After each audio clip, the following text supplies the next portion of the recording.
तब क्या होता है, न कर्म लिप्यते नरे, ऐसे किए गए जो कर्म हैं वे मनुष्य में लिप्त नहीं होते, वे उसे दूषित नहीं करते।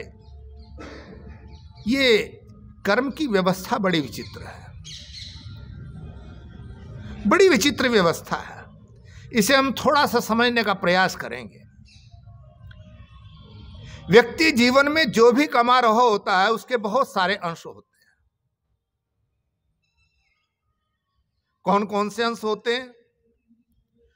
उसमें एक को हम कहते हैं श्रम धन। श्रम धन से तात्पर्य होता है जो हम परिश्रम कर रहे हैं, मेहनत कर रहे हैं, कमाया हुआ धन। और एक को हम कहते हैं भाग्य धन। भाग्य धन कौन सा होता है? कि जो हमारा पूर्व जन्म में कमाया हुआ है, वो भी अपना ही है, किसी और का नहीं है। एक क्या है? एक भाग्य धन और दूसरा श्रम धन। अब यहां बड़ी भारी समस्या है, हम इसमें भेद नहीं कर सकते। और श्रम धन में भी क्या है, बहुत कुछ मिला हुआ होता है। श्रम धन में आपका एक होता है भोग्य धन और दूसरा होता है धरोहर धन। श्रम धन के उसके बाद दो हिस्से हो जाएंगे, एक होगा धरोहर धन और दूसरा होगा क्या? भोग्य धन। अब हमारे पास ऐसा कोई गणित नहीं है कि जो हम पहचान सकें कि इसमें कौन सा भोग्य धन है और कौन सा धरोहर धन है, लेकिन आते दोनों हैं। और यही कारण है कि व्यक्ति एक ही डेजिग्नेशन पर, एक ही पद पर काम करते हुए, दो व्यक्ति एक ही ऑफिस में काम कर रहे हैं, दोनों का एक ही डेजिग्नेशन है, एक ही डेट पर अपॉइंटमेंट हुई है, एक जैसी सैलरी मिल रही है, लेकिन क्या हम उन दोनों के जीवन में जो सुख है वो एक समान देखते हैं? कहीं पर भी हम एक समान नहीं देखते। उसका कारण क्या है? उसका कारण यही है कि जिसे वह श्रम धन समझ रहा है, उस श्रम धन में उसके पास धरोहर धन भी है और भोग्य धन भी है। कौन कौन सा धन है? धरोहर धन और भोग्य धन। अब कहिए धरोहर धन क्या है? अब आपका जो बेटा है वह आपकी धरोहर है, उस पर जो आप व्यय कर रहे हैं, आप अपने आप से कुछ नहीं कर रहे हो। कोई व्यक्ति क्यों अपने आप से किसी को कुछ दे ही नहीं सकता। यह हमें व्यर्थ का भ्रम होता है, भ्रम पाले रहते हैं कि जी मैंने वहां इतना रुपया दान कर दिया। अरे भाई, वो तुम्हारा था ही नहीं, वो तुम्हारा नहीं था। तुम्हें तो एक उत्तरदायित्व मिला था कि ये धन वहां पहुंचाना। और ये तो ऐसी बात हुई कि जैसे किसी पोस्ट ऑफिस में कोई पोस्टमैन काम करता है और वे जो पोस्टमैन है उसके पास 50 मनी ऑर्डर आए। वो जो 50 मनी ऑर्डर की राशि है, क्या उसकी अपनी है? ये बताएं। वह जो 50 मनी ऑर्डर उसके पास आए हुए हैं, क्या वो राशि किसकी है? वो तो धरोहर धन है, लोगों का है।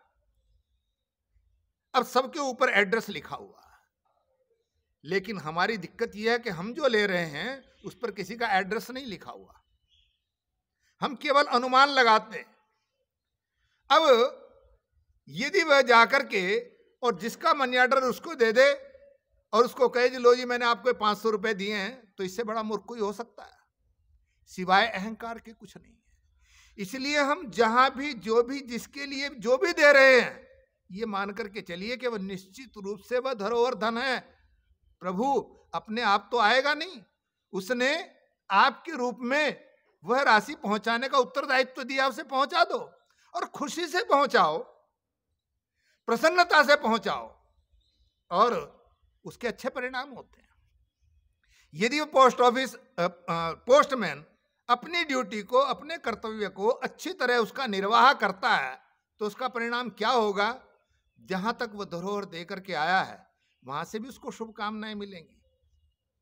और जिस ऑफिस का वह काम कर रहा है वह भी उसके अच्छे व्यवहार को देख करके उसे प्रमोशन देगा। तो उसकी उन्नति हो गई ना। तो ठीक इसी तरह से जो भी हम अपने उस श्रम धन में जिसकी धरोहर ले रहे हैं, जहां कहीं चाहे हम बेटे पर व्यय कर रहे हो, बहू पर व्यय कर रहे हो, बेटी पर व्यय कर रहे हो, पत्नी पर व्यय कर रहे हो, पिता पर व्यय कर रहे हो, माँ पर व्यय कर रहे हो, जिस पर भी हम व्यय कर रहे हैं, और यही नहीं, हम किसी बच्चे की फीस दे रहे हैं, वह भी धरोहर धन है। हम किसी संस्थान में दान कर रहे हैं, वह भी धरोहर धन है। हमारा अपना नहीं है। मत पालिए यह भ्रम कि वह हमारा है, वह धरोहर धन है।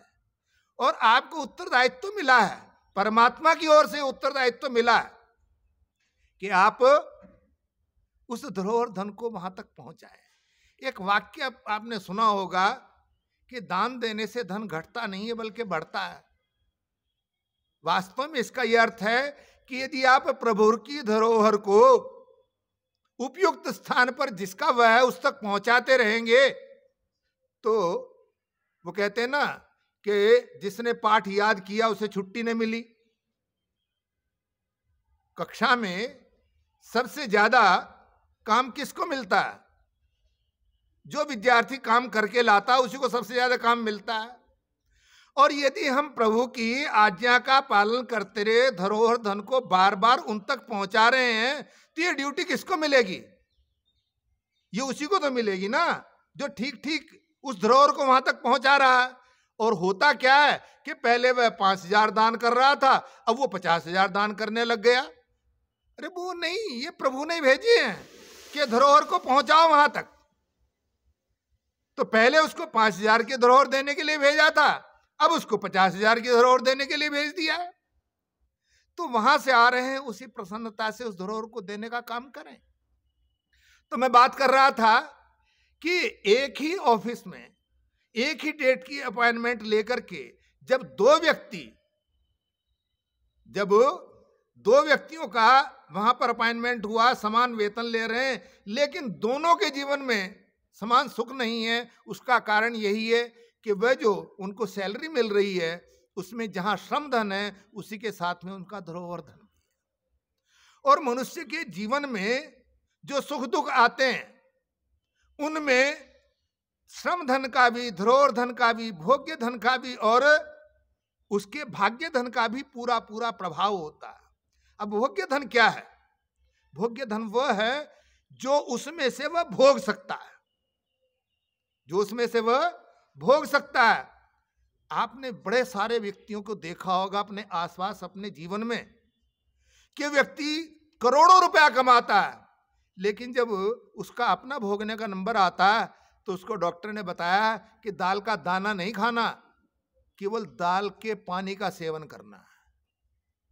तो इसका मतलब क्या हुआ कि उसके पास धरोहर धन का अंबार लगा पड़ा है, लेकिन उसके पास भोग्य धन बहुत थोड़ा है।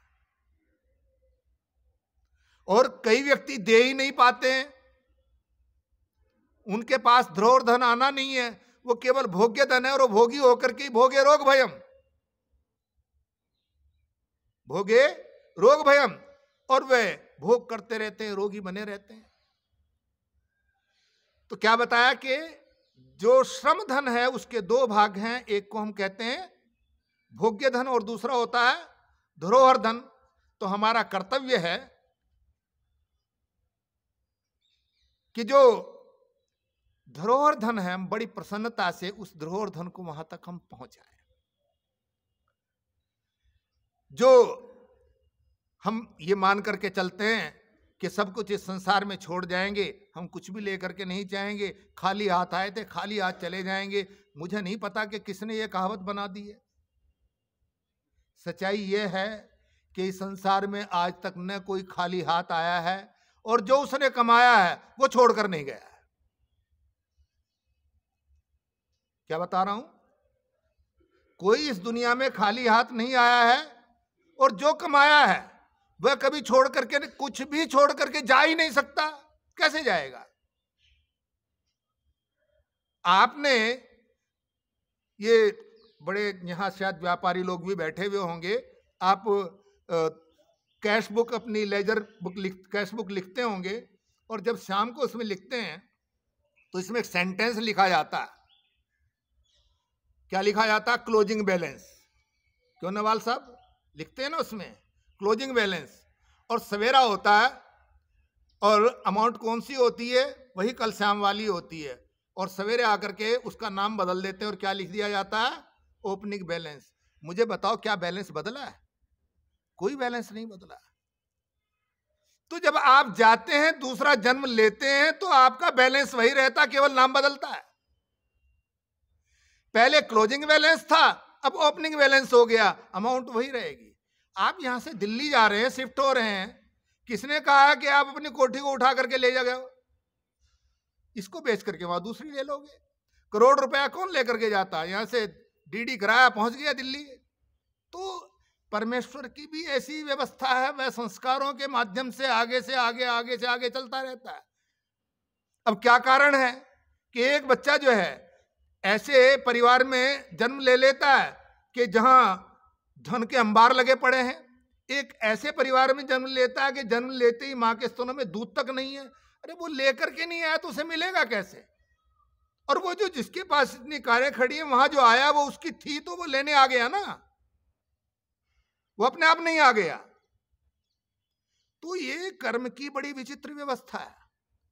तो जो कुछ हम कर रहे हैं, बस करने तक ही हमारा अधिकार है। कर्मण्येवाधिकारस्ते। जब तक कर्म कर रहे हैं, मैं 5 मिनट में अपनी बात कह करके निपटाऊंगा कि आपका अधिकार तब तक है जब तक कि आप कर्म कर रहे हैं। कर्म करने के बाद आपका अधिकार खत्म हो गया, अब परमेश्वरी व्यवस्था आरंभ हो गई है। आप कल्पना कीजिए कि एक सास ने एक बहू को जो है दाल और चावल दे दिए और कहा ये ले जा बेटी, खिचड़ी बना ले। अब बहू ने क्या किया? अब वो 2 काम कर सकती है कि वह उसको दाल को भी चावल को भी अच्छी तरह से बीन ले कि उसमें कहीं कोई कंकड़ पत्थर कुछ है तो नहीं है, वो निकाल दे, उसको अच्छी तरह धो ले और बड़े अच्छे ढंग से उसे बनाए। दूसरा ये है, कौन सी मैंने खानी है, सास ने खानी होगी, वो अपने आप खा लेगी। और उसने ज्यों का त्यों लिया और बनाया, जो थे दे दिए। अब वो बना करके ले आई, सास ने बिठा लिया कि बेटे इसे खाओ। अब वो सोच में पड़ गई कि मैं खाऊं। अब खाए तो उसमें पत्थर भी हैं।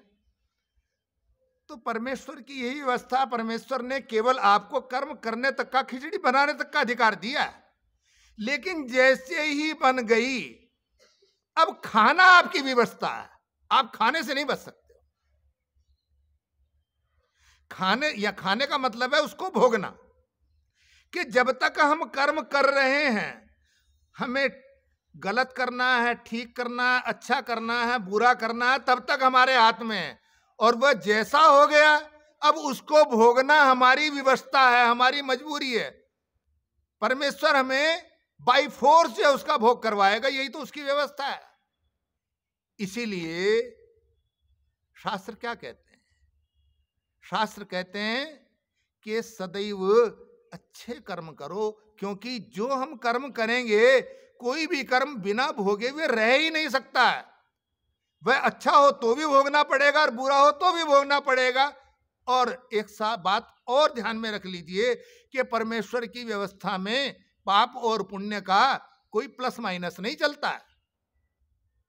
कहें कि जी मैंने 1000 तो पुण्य कर लिए और 400 मेरे पाप हैं, तो 1000 में से 400 घटा करके 600 पुण्य का जो मुझे फल दे दीजिए। वहां ऐसी कोई व्यवस्था नहीं है। वहां यह है कि जितने तुमने पुण्य कमाए हैं उनका सुख भोग लो, और जितने पाप कमाए उतना दुख भोग लो। इसलिए किसी भी व्यक्ति के जीवन में नितांत सुख और नितांत दुख कभी नहीं आते, क्योंकि उसके जीवन में पाप भी होते रहते हैं, पुण्य भी होते रहते हैं। लेकिन प्रयास करना चाहिए हम ऐसे ही कर्म करें जिनसे केवल पुण्यों का उदय हो, पाप का उदय न हो। तो मैं बहुत लंबी बात नहीं कहूंगा, केवल यही कहूंगा कि जिस प्रकार से नवाल जी अपनी धर्म पत्नी के सहयोग से निमित्त भाव से संस्थाओं की सेवा में लगे हुए हैं, चाहे वह परोपकारिणी से सभा हो, चाहे वह माहेश्वरी धर्मशाला हो या अन्य संस्थान हो, हम ऐसे व्यक्तियों से प्रेरणा लें कि हम अपने जीवन को जो भी कर्म करें उस कर्म को हम निमित्त भाव से करें, प्रभु की आज्ञा मान करके करें। जब हम ऐसा करेंगे तो निश्चित रूप से ये जानकर चलिए कि आपसे कुछ भी अशुभ होने वाला नहीं है। और ऐसे जो कर्म हैं वे आपको कर्म के बंधन में नहीं डालते, बल्कि आपके जीवन को और अधिक उन्नत, और अधिक तेजस्वी, और अधिक प्रतापी, और अधिक दूसरों के लिए, समाज के लिए प्रेरणादायक बनाते हैं। तो आज के इस शुभ अवसर पर रमा जी को उनके सौभाग्य सहित बहुत बहुत शुभकामनाएं कि वह परम प्रभु इनको दीर्घायुष्य के साथ में सुंदर स्वास्थ्य और निमित्त भाव से कर्म करने के लिए इसी प्रकार से प्रेरित करता रहे, और वे इन्हें इसी प्रकार से अपना पोस्टमैन बनाए रखे कि ये लोगों की या समाज की जो धरोहर है उस धरोहर को उन तक पहुंचाते रहें। बहुत बहुत धन्यवाद, बहुत बहुत शुभकामनाएं। ओम शांति ही शांति शांति। हाँ, वो करवा लें। आप आगे आ जाइए, और जो परिवारजन हैं वे भी अपने हाथों में फूल ले लें।